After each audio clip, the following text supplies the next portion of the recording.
अभी सुबह के 4 बज रहे हैं और ये वीडियो इतनी इमरजेंसी में मैं इसलिए रिकॉर्ड कर रहा हूँ क्योंकि I have a story to tell you. So basically story ये है कि मैंने दुबई के लिए वीज़ा अप्लाई करना स्टार्ट किया था at the end of last month, जब मैं बात कह रहा था कि one of my plans includes कि मैंने इवेंचुअली जो है वो दुबई में मूव करना है। तो मेरा प्लान ये था कि मैं विज़िट वीज़ा के ऊपर जाके 30 दिन दुबई में रहूँ एज़ अ रेज़िडेंट। इससे पहले भी मैं दुबई काफ़ी दफ़ा गया हूँ, बट वो सिर्फ़ टूरिज़म और विज़िट वीज़ा और इस किस्म की चीज़ों के लिए होता था। तो मैं होटल्स में स्टे करता था और एक्टिविटीज़ में ज़्यादातर होता था कि बीच चले जाओ, दुबई मॉल चले जाओ, जो भी टूरिस्ट अट्रैक्शंस हैं उनको देख लो। लेकिन जितनी फिर मैंने रिसर्च की दुबई मूव करने के बारे में, तो मुझे ये समझ आया कि टूरिस्ट वाला दुबई और एक्चुअल रहने वाला दुबई, इन दोनों में बहुत फ़र्क है। फॉर एग्ज़ाम्पल, मुझे भी आइडिया नहीं है कि वहाँ पे ग्रोसरीज़ वगैरह की क्या प्राइसिंग है, और वहाँ पे ग्रोसरीज़ वगैरह करने के लिए आपको कहाँ जाना पड़ता है, क्या करना पड़ता है, एक्सपेंसेस क्या हैं आउटसाइड ऑफ होटल्स, आपको किस एरिया में आप रहेंगे, किस एरिया में कितना रेंट है। बिकॉज़ रेंट वहाँ पे सबसे बड़ा एक इशू है कि that is the biggest chunk, कि आपके बजट में सबसे बड़ा हिस्सा जो है वो रेंट्स में जाता है। तो इस किस्म के सवालों का जवाब ढूँढने के लिए मैंने दुबई का वीज़ा अप्लाई किया था at the end of April. और अप्रैल नहीं, अभी क्या मंथ चल रहा है, I don't even know that. हाँ, मार्च के एंड पे मैंने अप्लाई किया था, रमज़ान के बीच में। तो अभी मई चल रहा है एंड यूजुअली इतना लंबा प्रोसेस होता नहीं है, but there were a lot of issues with my visa application. सबसे पहला इशू कि मैंने बहुत सारे एजेंट्स को पूछा और बहुत ज़्यादा जगह पे इंक्वायर किया कि क्या सीन है आजकल दुबई के वीज़े का, अप्लाई करना भी चाहिए या नहीं। तो जो आंसर मुझे आया दैट वाज यूनानिमसली कि 50-50 चांस है, कोई गारंटी नहीं है कि आपका वीज़ा आएगा या नहीं आएगा। तो बहुत अनसर्टेनिटी है और बहुत स्ट्रिक्ट चल रहा है आजकल क्राइटेरिया। तो सबसे पहला इशू ये था। देन आई सेड कि अच्छा, मैं एमिरेट्स के थ्रू, अगर एमिरेट्स की टिकट्स बाय करके, there is a Emirates sponsored visa होता है दुबई के लिए, तो उसके चांसेस मेरा आइडिया था कि थोड़े बेटर होंगे। तो मैंने एमिरेट्स की टिकट्स बाय कर ली और रिक्वायरमेंट्स वगैरह पता कर ली थी मैंने टिकट से पहले कि वीज़ा के लिए क्या क्या चाहिए। उन्होंने बैंक बैलेंस बताया कि आपका इतना होना चाहिए और सब कुछ बता दिया। बट स्टोरी में ट्विस्ट ये था कि जब मैंने टिकट्स बाय कर ली और जब मैं वीज़ा अप्लाई करने के लिए एप्लीकेशन पे गया हूँ, टिकट्स एमिरेट्स के अपने पोर्टल के थ्रू आपको आगे फॉरवर्ड करते हैं वो, तब पता लगा कि जो बैलेंस रिक्वायरमेंट थी बैंक की, वो लास्ट मंथ की नहीं थी, उससे पिछले मंथ भी आपके पास उतने ही पैसे होने चाहिए। अब मैंने मार्च के एंड पे वो बैलेंस उतना शो करा दिया था क्योंकि वो मैंने अपने सारे पैसे म्यूचुअल फंड्स में लो रिस्क में रखे हुए थे। तो वहाँ पे मुझे लाइक बैंक में मैं पैसे नहीं रखता हूँ, मैं सारे पैसे जो भी होते हैं वो म्यूचुअल फंड लो रिस्क में रख देता हूँ। तो वहाँ पे शरिया कंप्लाइंट वाले पार्ट में जितना भी एक उसके ऊपर प्रॉफिट वगैरह जो भी होता है वो मुझे मिलता रहता है। अब इशू ये है कि म्यूचुअल फ़ंड की स्टेटमेंट को एक्सेप्ट नहीं करते, उन्हें बैंक स्टेटमेंट ही चाहिए। मैंने म्यूचुअल फ़ंड से बैंक में निकाल लिए कि अच्छा मैंने जाना है तो मुझे वैसे भी पैसे चाहिए होंगे, तो मैं इनको बैंक में निकाल के स्टेटमेंट दे देता हूँ।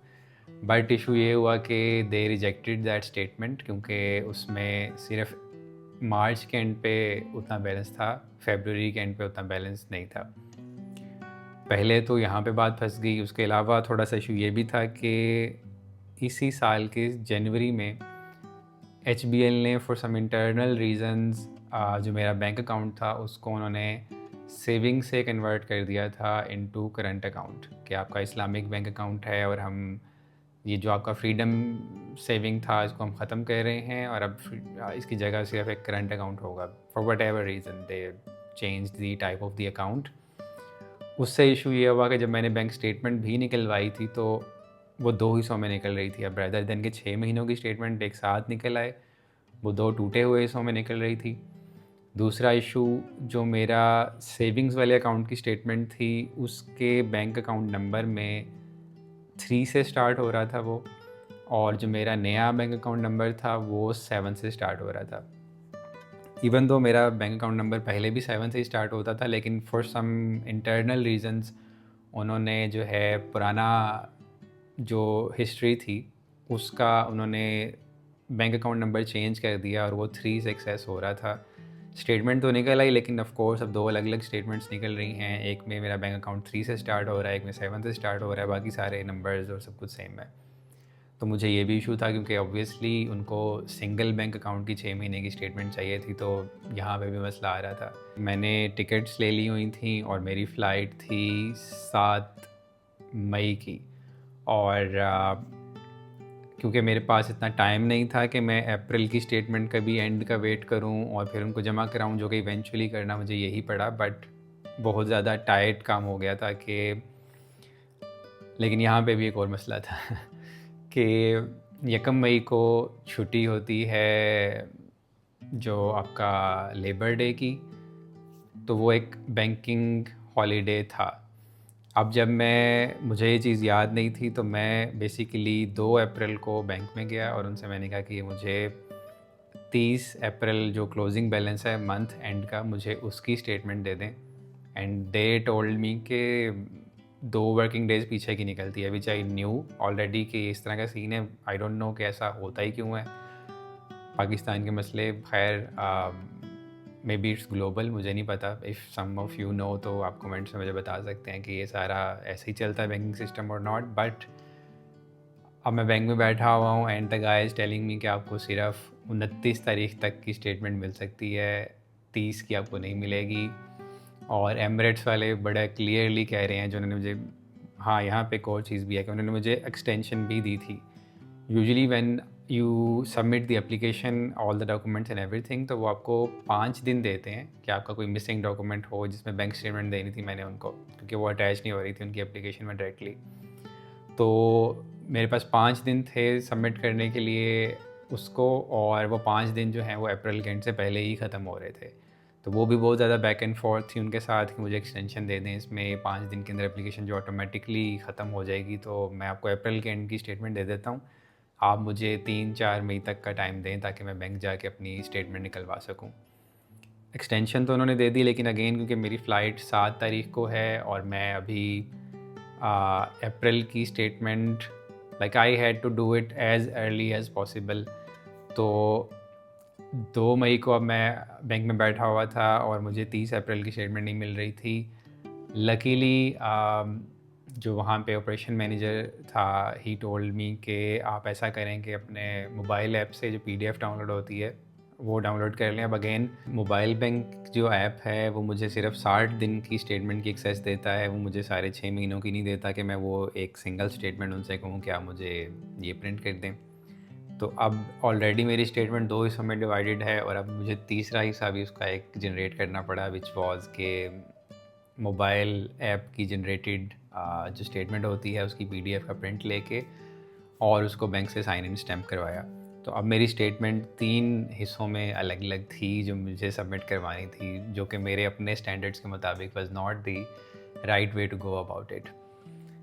इतने सारे मसलों के होते हुए भी we went through with the application, और अभी आज 3 तारीख है वैसे तो, क्योंकि लाइक 4 तारीख स्टार्ट हुई है, बट अभी 4 तारीख बिल्कुल सुबह है, 4 बजे हैं सुबह के। तो एसेंशियली 2 तारीख को हमने बैंक स्टेटमेंट उनको जमा कराई, 2 तारीख को उन्होंने एप्लीकेशन प्रोसेस कर दी और वहाँ से 3 तारीख को वीज़ा अप्रूव होके आ गया।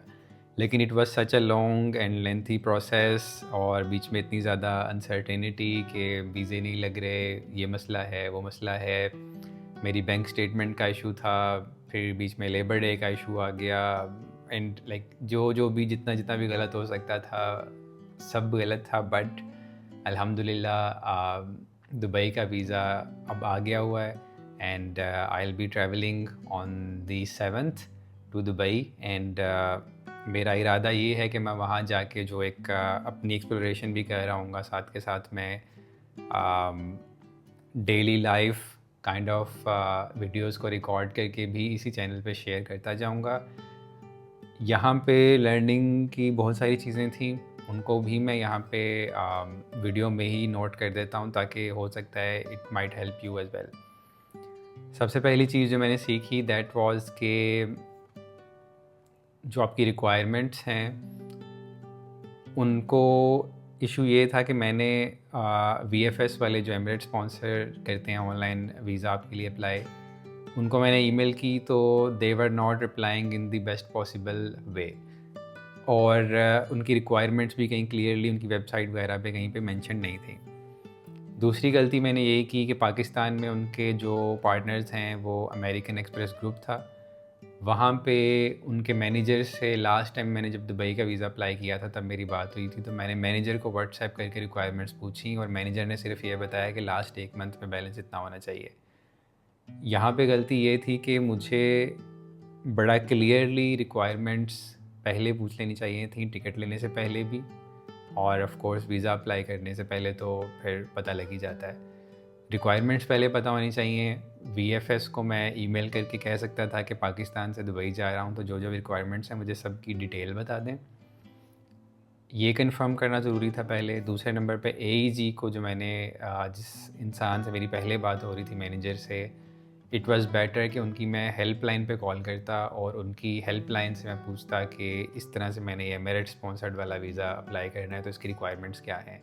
क्योंकि बाद में जब मैंने हेल्पलाइन पे कॉल की तो उन्होंने भी मुझे यही बताया कि आपको 2 मंथ का बैलेंस क्लोजिंग कितना दिखाना है, which I did not know earlier. इसके अलावा दूसरी गलती, जो कि गलती भी नहीं थी, एक डिसीजन ही था, कि मैंने एमिरेट्स की नॉन रिफंडेबल वाली वो टिकट्स ली थी जिन पे मैं एक्चुअली ट्रैवल करना चाह रहा था। मेरे पास ये भी ऑप्शन था कि मैं 100% रिफ़ंडेबल वाली टिकट्स एमिरेट्स की ले लेता और वो टिकट्स लेके फिर वीज़ा अप्लाई करता, ताकि अगर मुझे वीज़ा नहीं भी मिलता तो मैं उन टिकट्स को रिफ़ंड कर सकता। मेरा डिसीजन इसके ऊपर बेस्ड था कि जिन डेट्स में मुझे टिकट्स मिली थी आजकल, तो 1.5 लाख रुपए में मुझे रिटर्न टिकट मिल रहा था। लेकिन आगे पीछे अगर मैं दिन करता हूँ तो मेरा जो रिटर्न टिकट है वो 1,80,000 या इवन 2 लाख और 2 लाख से ऊपर के रेट्स थे। तो फिर मैंने डिसीजन इस बेस पे लिया था कि अगर मेरा visa, like best case scenario में, अगर मेरा वीज़ा अप्रूव हो जाता है और मैंने रिफ़ंडेबल वाली टिकट ली हुई, क्योंकि वो टिकट इतनी ज़्यादा महंगी है, 5 लाख और समथिंग के, उस पे तो मैं ट्रैवल ऑब्वियसली नहीं कर सकता। तो फिर सीन ये था कि मैंने ऑप्टिमिज़म में रहते हुए वो वाली टिकट बुक करवाई थी, जिसके अंदर जो लाइक उसके रिफ़ंड में भी चार्जेस हैं, $40 पर टिकट का उस पर चार्जेस है, विच इज़ लाइक 12,000 रुपये के अराउंड कुछ बन जाता है शायद। तो इससे मैंने ये लेसन सीखा है कि रिक्वायरमेंट्स अपफ्रंट पता करो पहले, तो उस जगह से जहाँ से आपने वीज़ा अप्लाई करना है। दूसरा ये कि आप रिफ़ंडेबल टिकट्स लेके वीज़ा, अब लाइक मैंने मार्च के एंड पे किया था, तो पाकिस्तानी स्टैंडर्ड्स के मुताबिक तो स्टिल मैंने जल्दी ही अप्लाई किया था, बट आइडियली वीज़ा अप्लाई आप, क्योंकि 2 महीनों तक वैलिड होता है, तो वीज़ा आप as early as possible apply कर लो, ताकि इस तरह के जो इश्यूज़ अब आ रहे हैं, कि मेरे पास बिल्कुल 1-2 दिन के अंदर इशू आ रहा था कि अगर मैं 2 मई को अपनी बैंक स्टेटमेंट नहीं ले सकता, तो 3 और 4 को हफ्ता और इतवार था, तो मुझे 5 मई को बैंक से स्टेटमेंट मिलनी थी। 5 को अगर मैं जमा कराता हूँ तो like that's already too late, और मेरी 7 को फ़्लाइट है, तो इट्स लाइक बहुत ज़्यादा एक साथ जुड़ी हुई डेट्स। तो जितना अर्ली आप अप्लाई कर सकते हैं, वीज़ा की वैलिडिटी अपफ्रंट आप पता कर लें। जैसे मलेशिया की वीज़े की 6 महीने की वैलिडिटी होती है, तो आप 6 महीने पहले ही अप्लाई करके वीज़ा अपने पास रख लें, and then you can travel based on that. एक तो मेरा ये लेसन था।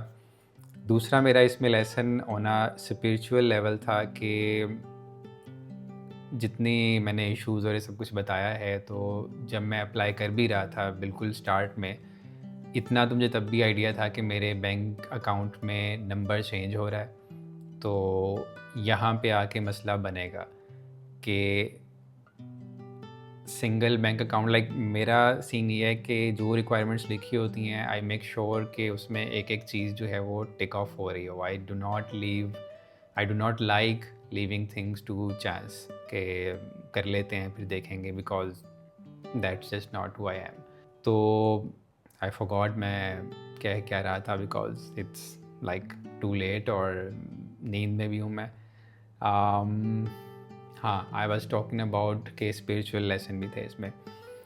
तो अप्लाई करते वक्त भी I had to rely on के इसमें अल्लाह ताला की मर्ज़ी का factor, like I am leaving something to chance, and that really means, वैसे तो हर चीज़ ऑफ कोर्स अल्लाह ताला की मर्ज़ी होती है, बट जब आप एक काम को 100% पूरा नहीं कर सकते, रिक्वायरमेंट्स पूरी नहीं कर रहे, तो यू आर रिलाइंग ऑन अल्लाह ताला अ लॉट मोर देन कि अगर आपने अपना काम कंप्लीट कर लिया है और उसके बाद। तो खैर इसमें ये लर्निंग बहुत ज़्यादा थी कि अल्लाह ताला की मर्ज़ी अगर होगी तो मेरी इन शॉर्ट कमिंग्स के बाद भी वीज़ा आ जाएगा। एंड मैं ऐसे यूजुअली करता नहीं हूँ, but this time due to lack of time और थोड़ी अर्जेंसी की वजह से I had to do it, and I am so thankful कि अल्लाह ताला ने वीज़ा जो है वो अप्रूव करवा दिया। और like it's a very different kind of a thing for me, ke someone who likes to take control of everything, someone who wants to make sure ke everything is by the book and everything. This time I had to take the chance, and उसके अंदर फिर दुआएं बहुत ज़्यादा करने को मिली। उसके अंदर फिर इस लास्ट रमज़ान में मैंने एक रेज़ योर दुआ के नाम से एक कोर्स किया था, दैट हेल्प्ड अ लॉट।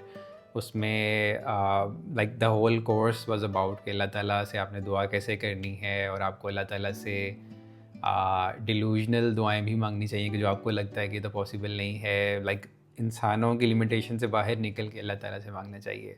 तो वो भी मुझे एक इम्प्लीमेंट करने के लिए, मे बी उसी कोर्स की वजह से आई टुक दिस चांस कि ह्यूमनली तो मुझे पॉसिबल नहीं लग रहा, क्योंकि मैं अपनी कंडीशंस को एग्जैक्टली पूरा नहीं कह रहा हूँ, but I had this course and I knew कि अल्लाह ताला से आप लाइक ऑफ कोर्स आप सब कुछ तो अल्लाह ताला पे नहीं छोड़ सकते, अपना काम आपने स्टिल कंप्लीट करना है, but there was some motivation and inspiration from that course as well कि मैं 90% कर सकता हूँ, 10% मेरे हाथ में नहीं है। लेटर ऑन पता लगता रहा जैसे जैसे रिक्वायरमेंट्स जो पूरी नहीं हो रही थी कि मैं एक्चुअली 90 भी नहीं कह रहा हूँ, मैं 60 और 70 के अराउंड कहीं पे हूँ। तो इसमें ये बहुत बड़ा लेसन था कि अल्लाह ताला से दुआ मांगना, अल्लाह ताला से ट्रस्टिंग अल्लाह ताला, और इवेंचुअली हाउ अल्लाह ताला can make things happen for you. तो ये भी बहुत एक like very rarely that happens in my life when things are out of my control, और but quite a huge learning, and learning के अलावा experience अलग से और लर्निंग अलग से। तो आई एम थैंकफुल टू अल्लाह ताला के वीज़ा भी आ गया है, and now going forward I am going to try to make the most out of these 30 days जो दुबई में मैं गुजारूँगा। सो या I'll see you in the next coming videos. So make sure कि आप इस चैनल को सब्सक्राइब कर लें, because a lot of stuff is going to come now on a regular basis. इसके अलावा मैं अपना सारा प्रोसेस लाइक जो वीज़ा के इश्यूज़ और सारा like this was that video going forward, जो पैकिंग करता हूँ मैं उसका क्या तरीक़ेकार होता है, एयरपोर्ट का क्या प्रोसेस है, क्योंकि जब मैंने पहली दफ़ा आउट ऑफ कंट्री ट्रैवल करना था तो आई वाज लुकिंग कि ऐसी कोई वीडियो मुझे मिल जाए जो ये सारा प्रोसेस और लाइक फॉर अ बिगिनर कि वो कैसे रेडी करे ख़ुद को, क्या क्या चीज़ें चाहिए होती हैं, और like there is a lot to learn. International travel के लिए बहुत डिफरेंट रूल्स और बहुत सारी रिक्वायरमेंट्स और बहुत कुछ होता है। तो I will make that video as well, और उसके बाद ऑफ कोर्स दुबई पहुंच के जो भी वहाँ पे डेली की लर्निंग होती है, I will shoot those videos. I am not sure if I am going to make YouTube videos for those और नॉट। तो उसके लिए मैंने अपने चैनल के अंदर जो है इंस्टाग्राम का लिंक भी अपना ऐड कर दिया है। हो सकता है कि मैं शॉर्ट फॉर्म की रील्स किसी दिन बना लूँ और फिर उनको कंबाइन करके यूट्यूब पर डाल दूँ। I do not know the whole format, but things are going to happen, so make sure you subscribe, and do leave your comments if you have any questions that I can answer in the future. So I'll see you soon, inshallah. Allah Hafiz.